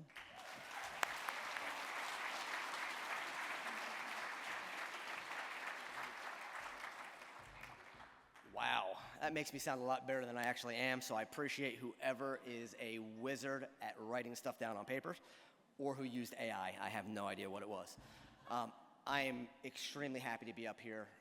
Thank you to Service to the Citizens. Thank you, Martha. Thank you to our judges who had to go through and weed through a lot of different applicants and award recipients and honorees to come up with who was going to get these major awards. A Lifetime Achievement Award, I stand up here today and I say Lifetime Achievement Award. Like, if I'm getting the Lifetime Achievement Award, what's next for me? I'm not retired yet, but I really do appreciate it. And I'll tell you this right now, looking out in the crowd and seeing everybody out here and hearing the different people that have already been up here to speak, I'm definitely no better than anyone that's standing out there. It's just I have good people that work for me, that do the job every single day to keep building those bonds with our community and our society. Because we lost it a couple years ago in law enforcement. We lost it a couple years in law enforcement when we had things like George Floyd, and we had defund the police movements across this country. And we said, we have to get out there and we have to do something. And being in Baltimore City, we had that a couple years prior in 2016 with Freddie Gray and the death of Freddie Gray. And that was a big turning point for law enforcement as well, especially in Maryland. And we had riots all over the place. They started burning down the city. And we're trying to work with the city. And we started a program called Shooting for Peace. And Shooting for Peace was a faith-based program that we brought out pastors and we brought out community leaders that came out to this. And we actually put on basketball games throughout the city.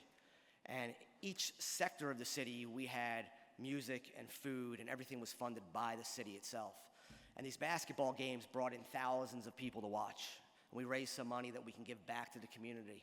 And we showed the community that we're there to support them, because our law enforcement officers are there to support our citizens. And that's what we do on a daily basis. And when we lose the trust of our when we lose the trust of our citizens, we just lost law enforcement. And I tell all my officers and all my deputies and all my agents and everybody that I represent that it's a small percentage of people who don't like law enforcement. It's just those people have the loudest voices. The majority of our people out there, they love to see us and they want to see us. And we're showing that right now, and we're standing up for everything that we're doing. I don't know what else to do in law enforcement to build that bond, but I want to touch on one thing that I've done, and I helped create a program with the Cal Ripken Senior Foundation, which was one of the greatest programs that I've ever seen in my life. And we bring out underprivileged youth or at-risk youth. I get yelled at depending on how I say that word.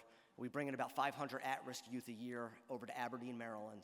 And I bring in about 110 law enforcement officers from all over the different states that surround Maryland. So Virginia, DC, New Jersey, Delaware. We bring these kids in. It's the first time that these kids have left their areas. It's the first time that these kids have had an opportunity to play with people that weren't inside of their inner circle. It's the first time that white kids are playing with black kids. It's the first time that people have left their city, got on a plane. And what we do is we fly them in, and Southwest helps us out with that. We fly them all in, and we have big coach buses. And then we run them in, lights and sirens, with Cecil County sheriffs, met by Harford County sheriffs, until they get to a big camp, and they feel like they're superstars. And this isn't about law enforcement. This isn't about baseball. It's about building a team and building one another up. And we bring these kids out, and they start running around on the field, and we do some warm-ups with them. They start learning the fundamentals of baseball, catching, throwing, and playing with new people. At lunchtime, we bring in helicopters, we bring in canines, we bring in horses, we bring in ambulances, we bring in all sorts of different avenues that we're doing with law enforcement. And we're all out there in regular t-shirts just like them, except ours say mentor on the back. And these kids, for the first time in their lives, see law enforcement in a different light. Because for so many years, these at-risk youth saw law enforcement as taking my mom, taking my dad, and leaving me home alone with my grandmother or whoever was going to raise them. And these kids are now applying to be law enforcement officers. And that, to me, is one of the greatest achievements that I've ever seen.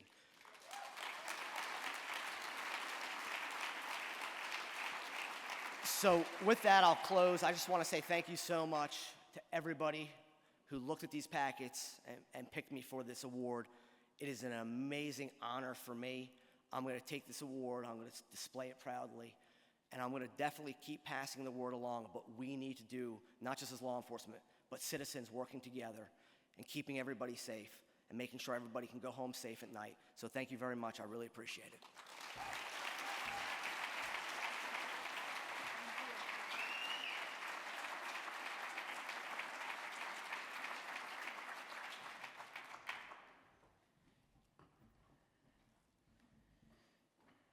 Thank you, Chief Silverman, for your dedication in law enforcement and safety.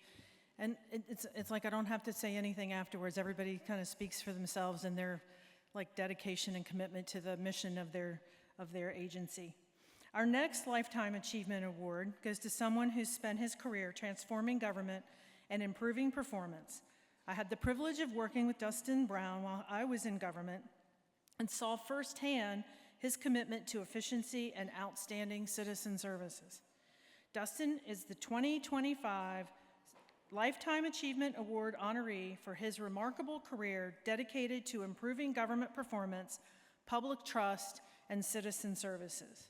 At OMB, Dustin shaped federal performance policy over 4 administrations, leading initiatives like Performance.gov, the White House Leadership Development Program, and Federal Customer Experience Team.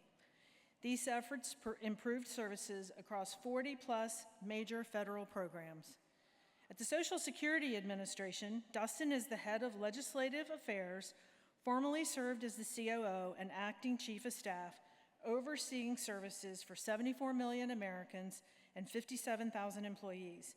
His leadership reduced call wait times, modernized systems in 1,200 field offices, and cut the disability claims backlog. Internationally, Dustin also chaired the OECD Public Governance Committee, advancing service innovation and trust across 30-plus countries. Through teaching and mentoring, he continues to shape the next generation of public servants. Dustin's legacy is clear, a lifelong commitment to making government more effective, responsive, and citizen-focused. Please join me in congratulating Dustin Brown.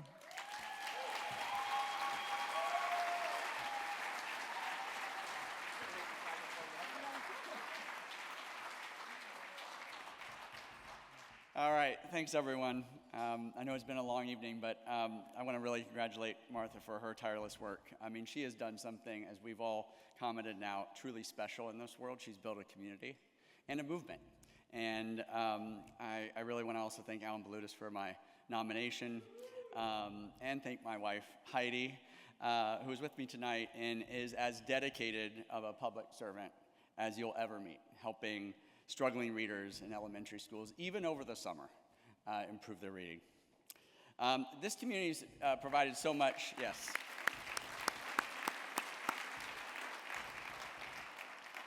This community's provided me so much inspiration over the years. It's really wonderful to share the evening together. I feel like I was a bit of a latecomer to the customer service and experience movement, but I have seen it become one of the stickiest initiatives that we have. Both leaders and frontline employees gravitate to it. And in reflecting how we can continue this momentum, I've been reading this book by Yuval Noah Harari, and in his latest book, Nexus, where he talks about how humans have gotten to where we are today. And it's largely through the ability to do 2 things. The first is tell stories, and the second is to make lists. So I know we're all passionate about a good list. My guess is people out here even write things on lists they've already done, just to be able to cross it out. Anybody here guilty of that? I want to focus here on the stories that we tell. Both are individual stories, and we've heard some amazing ones, especially from Laura just now, but also the collective story that really brings this community together. Harari writes in his book, "A human tribe with a good story is the most powerful thing in the world." All of the big achievements of humankind, such as flying to the moon, were the result of cooperation between hundreds of thousands of people based on a story. I know we have our own stories that motivate each of us, and every day to do our best at our jobs. One of the ones I come back to a lot was when I was hiking with my family in Mesa Verde National Park, and we started walking with one of the year-round park rangers. Of course, unable to resist my inner OMB, I started quizzing him on his staffing levels and his reporting structure and his org charts. And he stopped me mid-sentence and says, "Look, man, I don't really care about any of that. The only 2 things I care about are protecting Mother Nature and serving you as my customer." What a refreshing perspective. When's the last time we've been in this city and somebody interrupted us when talking about the FAR, A123, or yes, even GIPRA, to say, look, I don't care about any of that. I want to focus on the customer. I want to focus on the outcome. Decades of work by people like Martha, Dan Chennock, Robert Shea, Barbara Morton, Mark Busso, who deserves a tremendous amount of credit for building the OMB team at OMB, the CX team at OMB, and my own teacher for this work, Amira Boland, who stood up the CX team at OMB, now ably led by Lauren Stocker and Mo Early. For the first time ever, we've seen 3 straight years of increases on Forrester's Customer Service Index, going from 63 up to almost 70. We do have a powerful story to tell. I also remember traveling with Amira to Social Security headquarters, and of course, us 2 OMBers show up, and we had 20 SSA executives in the room. Amira proceeded to put herself in the shoes of somebody who was traveling across the country to a new job in West Virginia and navigated the SSA website, trying to figure out where to get that replacement card. It was a bit awkward and uncomfortable, but very effective, putting your shoes in the customer right in front of executives from the agency. Today, due to SSA's hard work, we only have 1 more state to go for online SSA card replacement.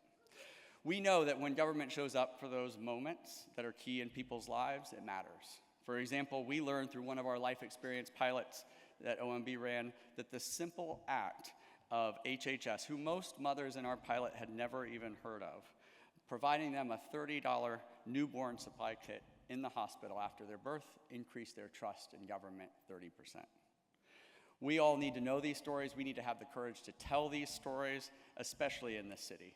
The amazing Service Index team with Michelle Liu, Eric Powers, Paul Funk at SSA identified 29 events in somebody's life that cause you to come into an SSA office. We know that that requires us to take 160 different types of actions, and we know we need to meet people where they are. And yes, increasingly, that is on their phone.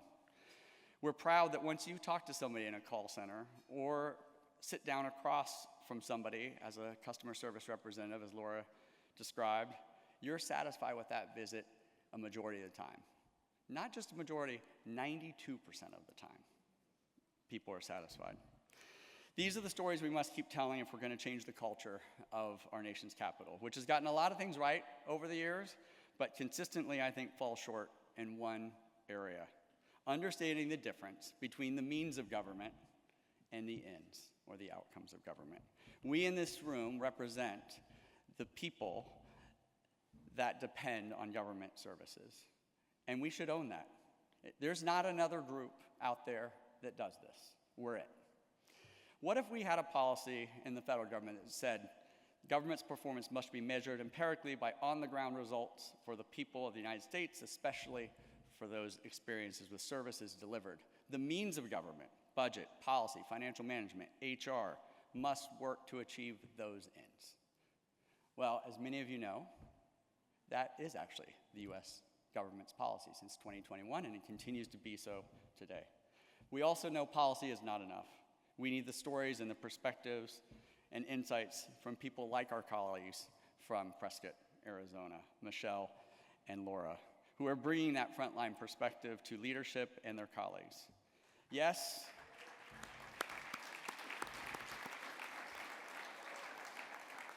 I worked for 5 SSA commissioners in 6 months, and while it is fair to say they had some pretty notable differences, they all had one thing in common: a commitment to putting the customer first.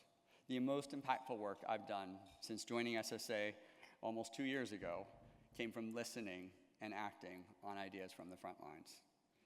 What we put on our individual and collective to-do lists matters, not just to each other, but to so many people around this country and planet, people and families we'll never meet.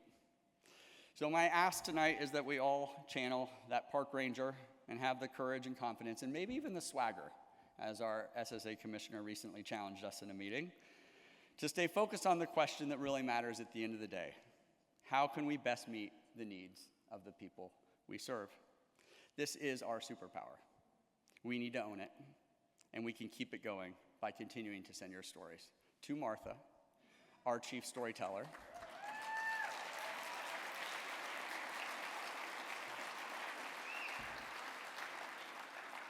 So if you have your phone, I'd encourage you, before you leave tonight, start at least a draft of an email to info@servicesToTheCitizen.org so we can continue this movement to make a difference in people's lives. Thank you.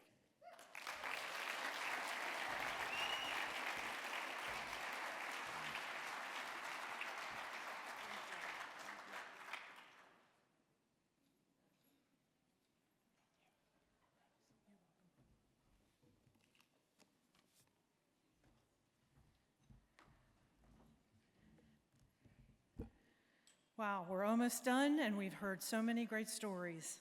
But now it's my pleasure to introduce Ken Corbin, our 2024 Government Executive of the Year, to provide some closing remarks. Ken Corbin is the Chief of Taxpayer Services at the IRS. He spent his entire career at the IRS working towards providing good service and experience for taxpayers. Please welcome Ken Corbin to take us home.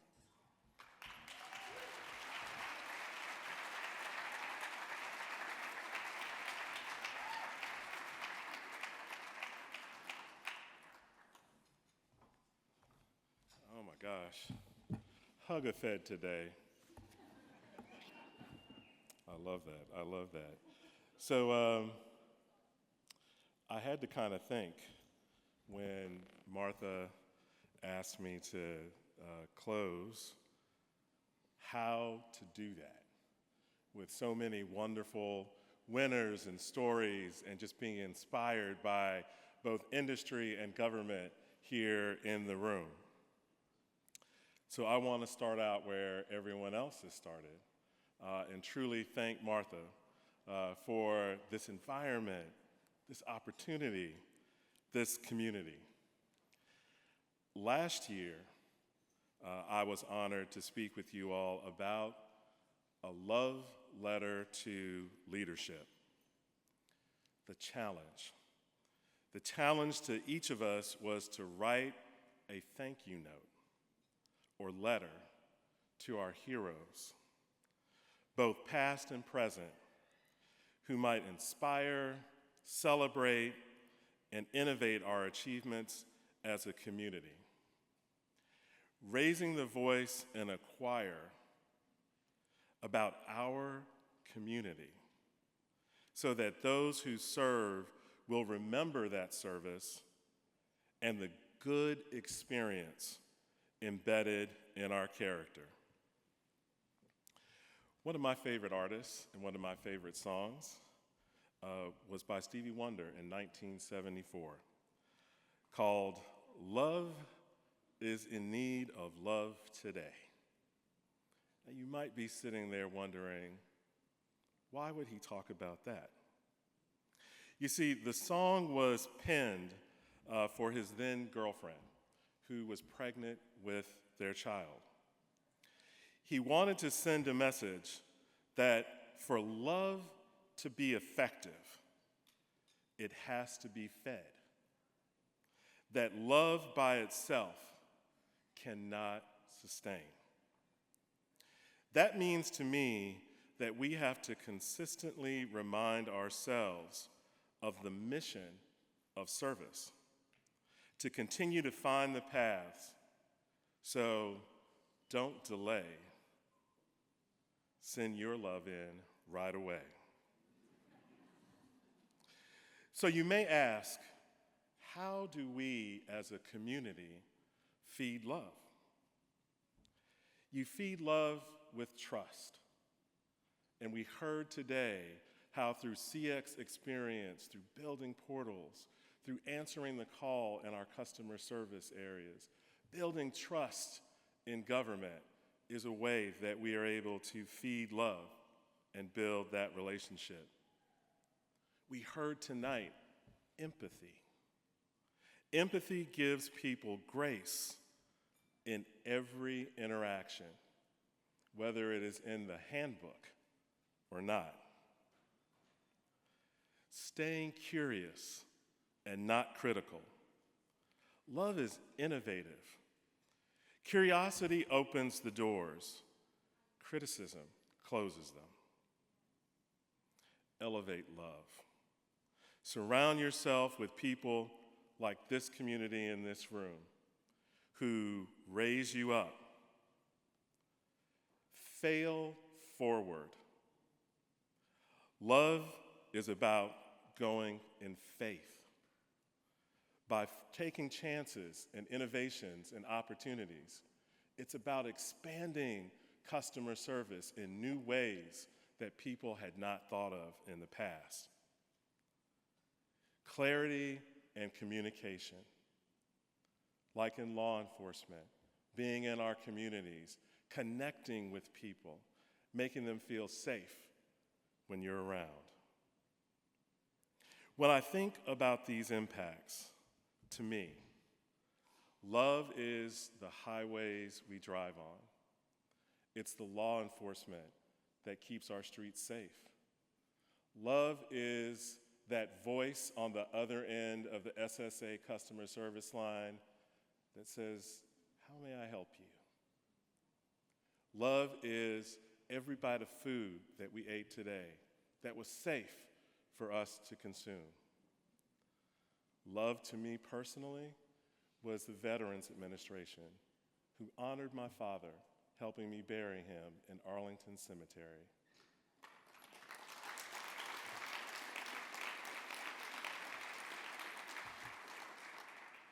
At the end of the day, customers and citizens want to leave an experience that makes them feel good, that makes them feel trust, and makes them feel love. I hope you can see the connections between us in leading our country, no matter where we sit in our community. It is about the feeling that you're left with at every experience, at every interaction. And so since I started out talking about a love letter to leadership, I decided I would pen one to service to citizens. So I'm going to look at Martha while I'm saying this. We may not speak every day, but I am always in your corner, rooting for you and those who you give the opportunity to serve. Civil servants like you are always strong, carrying the world and our country on their shoulders. Don't ever give up hope. When you are disappointed, I'm devastated. When you win, I'm the loudest fan in the stands. We are all here to carry a piece of the country for you. If you turn around and look through this room, a choir is here to fight and help spread the word of hope, safety, peace, and empathy. We are a community, not because we had to be. We are a community because we all chose to be. Signed in service to you, my champion and my friend. Thank you all tonight for your attention and your time. Thank you for all your service. We love you all. Thank you.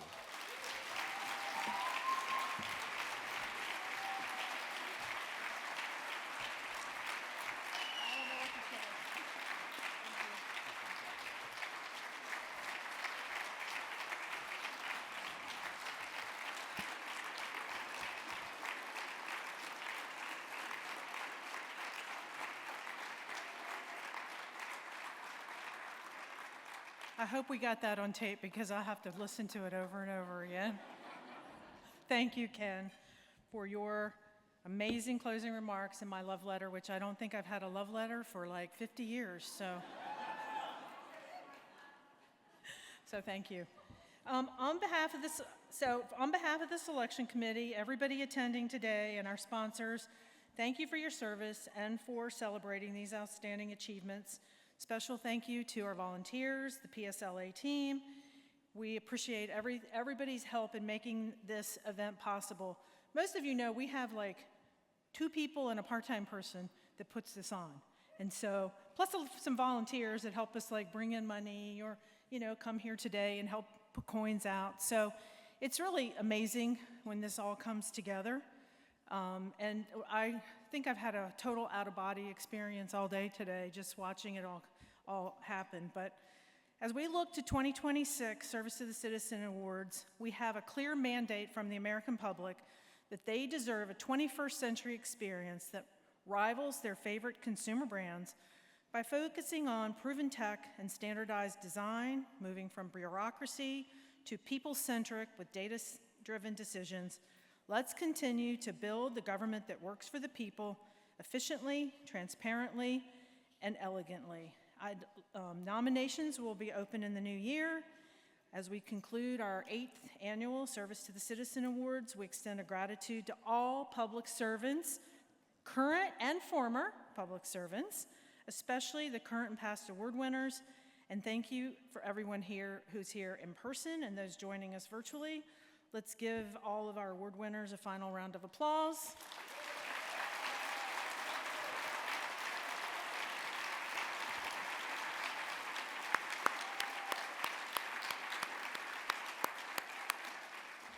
This concludes the 2025 Service to the Citizen Awards, so go enjoy yourself.